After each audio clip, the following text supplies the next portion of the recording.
My name is Robert Lester Teuton, and I was born and raised at a little farm about 3 miles south of here. And I've lived in this area and around this area for 90 years, except the years I was in the Navy. So I know quite a bit about this area, and I love this Ocklawaha River. It's been a long time since I've been fishing in this river because this dam that they put in down below, it's literally destroyed the food chain that the bass and things that we used to fish for ate and fed on. So there's not much food up in here for the bass, and it's just about literally impossible to catch a mess of bass in this area.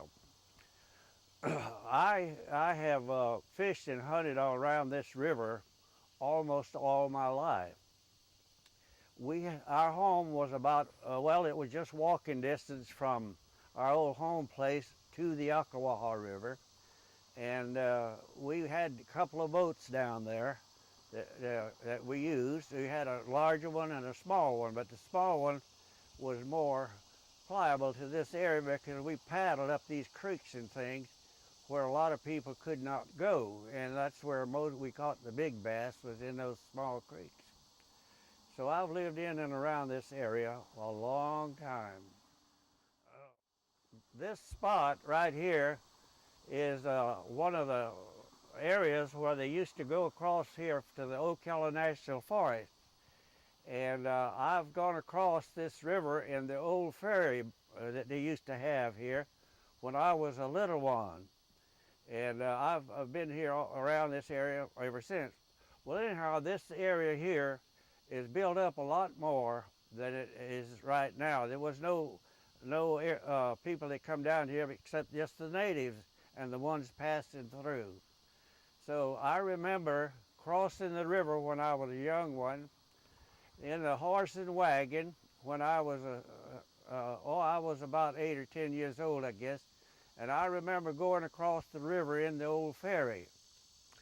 Now, about the fishing, I would like to say to you that you didn't have to have a boat to catch all the fish you wanted, because you could come to the bank and catch all the fish that you wanted.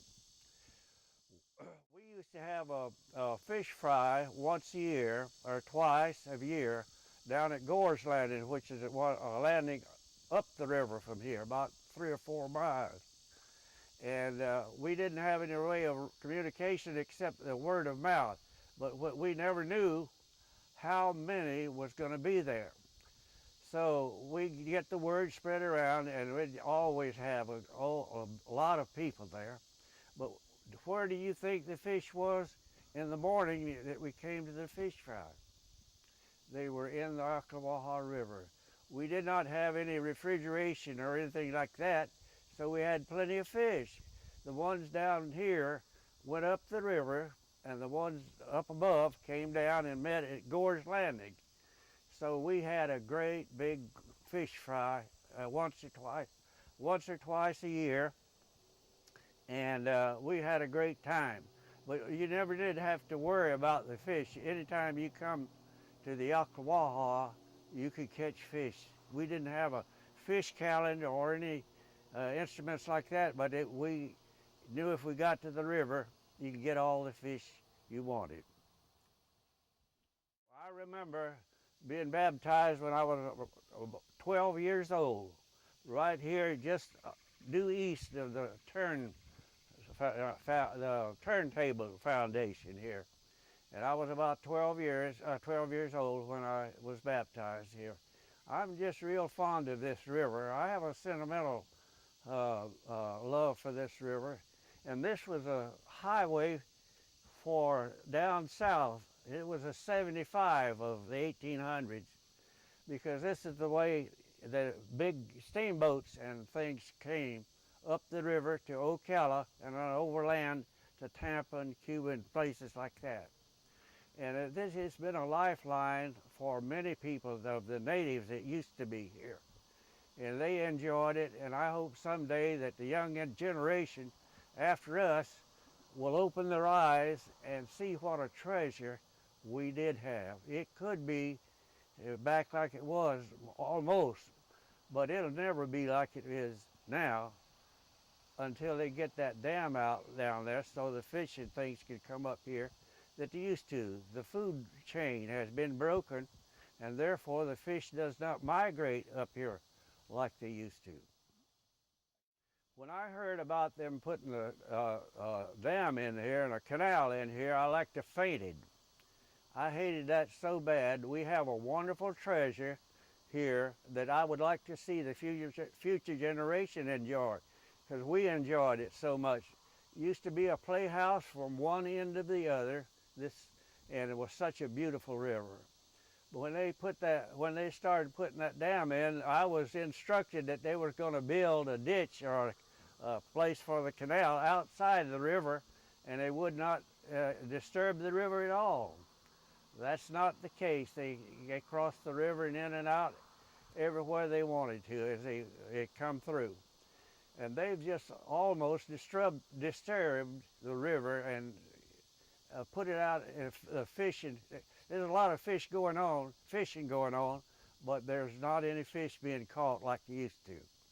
So I hope and pray that the future generation will indeed see that dam is taken out so it could once again be a real enjoyable river. When they started the canal, my heart was broken, and most of the people that lived up and down the Ocklawaha River was under the same frame of mind. And we've seen so much change come in. Right here, and right here, over there, well, right over there and right over back of me here was 2 thriving fish camps. I've seen the automobiles and fish camps would fill up, and then they'd have to park on the highway out there. There was so many boats coming right in here.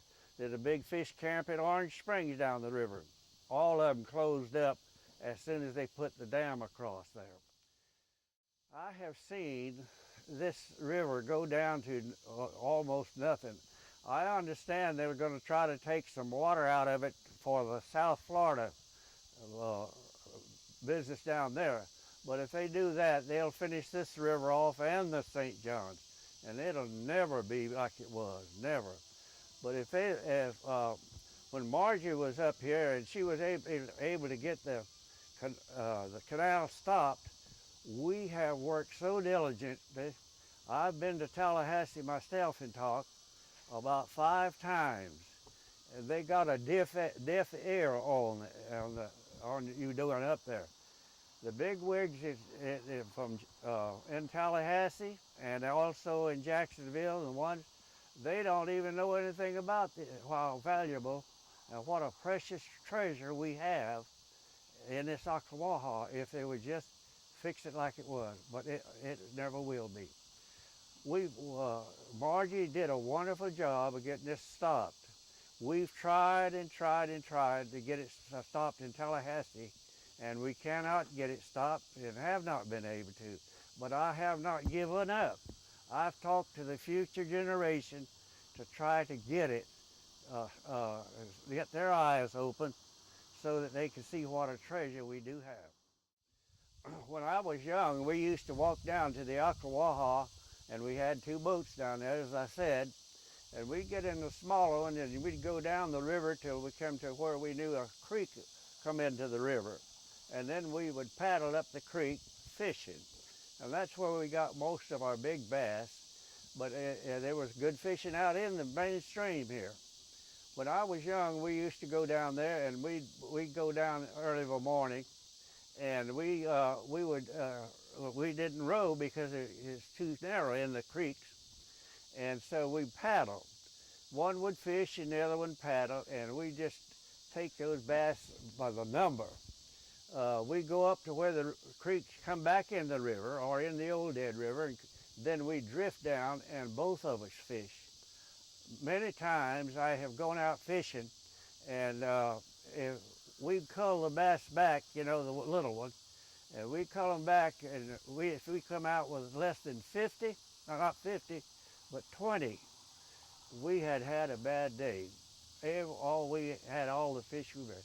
we used to take a burlap bag down there to put the fish in to bring them out. And it was just so many fish in there, big ones and little ones. There was a lot of them. We did not fish for brim back there.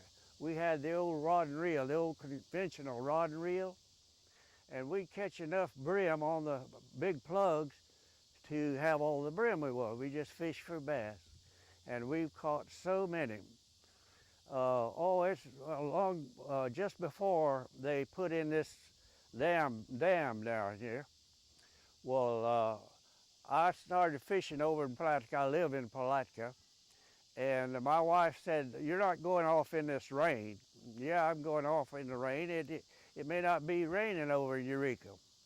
Well, when I got to the East Landing over there, well, I put in the thing, and I could see the clouds coming in. But I knew where there was a real productive place up the river. I went up there, and I stayed right in the middle of the river and fished in this area, and I must have caught 30 bass. I called them back to 10, and I was back in Palatka at 9 o'clock. My wife couldn't even believe that. Yeah. So the river was full of bass, and you could catch them anytime you wanted. A lot of times when you was going up the river, you'd see people along the shoreline fishing, and you'd ask them how they were doing. We've got all we want. It's just that simple. My brothers and me purchased about 91 acres up at Cabbage Landing, north of here. We thought maybe we'd have some good recreation for our grandchildren and the ones that come after us. But the canal authorities changed their mind when they come through. They took every bit of the property that I had on this side, and they took every bit of the property I had on the outside, 40 acres over across the river from there. So we tried to make something for them to have, a good place to have their fun and recreation when I was growing up, because I figured that something like this might happen. So we made preparations for them a long time ago. If they would take the dam out now, I believe that this river would readjust itself. You have to have food for the fish, the big fish, to feed on before they'll come up here. I used to see big catfish in 6 and 8 and 10 going up this river that would weigh in the 50s if if you weighed them. In fact, to the business, I saw one caught down at the spillway that weighed 55 pounds that was trying to come up the river. I saw that myself, and I used to see them. We didn't fish for catfish, but they had to have food to feed on, and that's the way the bass and brim did. They've just literally destroyed the food chain, and that's what's wrong with the river now, that they can't catch any fish up here. When I was young, my brother-in-law and me decided to go from Gore's Landing up to Silver Springs and go up in the springs. And so we did. We took the boat and motor and went up to the Ocklawaha River to Silver Springs. I was really flabbergasted when I got into that clear water up there, because I never had seen as many fish in water as there was in Silver Springs. It's hard to believe that some places we went in where there's a kind of a deep water, where the fish was so thick you could hardly see down through them. There were big gar, catfish, bass, brim, speckled perch, anything you wanted to see was in there, just like I'm looking across the river here. It was astonishing to see how many fish was in Silver Springs, right where it comes into the Ocklawaha, right on up into the springs, all the way, just black with fish. Also, there was fish in there. There was big gator gars. They were 6 foot long, and catfish that weighed 50 pounds and better, just big schools of them. And I just wish that they would take that dam out so that the fish would get back into this river like it once was. And if you could imagine, if you could see the fish in the Silver Springs, then you should can imagine how many fish was in the Ocklawaha, because the fish love the water just a little bit color so that they could be more protected. The river was literally full of fish, and that's the way I'd like to see it once again. I believe if they would open that dam so the fish could come up in here, mullet are vegetarians, and they clean the eel grass and the grasses in the water a lot of times and help keep the place open. The last time I was at Silver Springs, it was really sad. I didn't see a mullet, I didn't see a bass. All I saw was a few brim in the boils.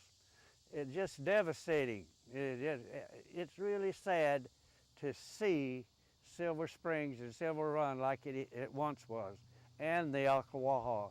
It's such a pity that the people in the power and know would not take that dam out and let the Ocklawaha flow like it used to so that everybody could enjoy it.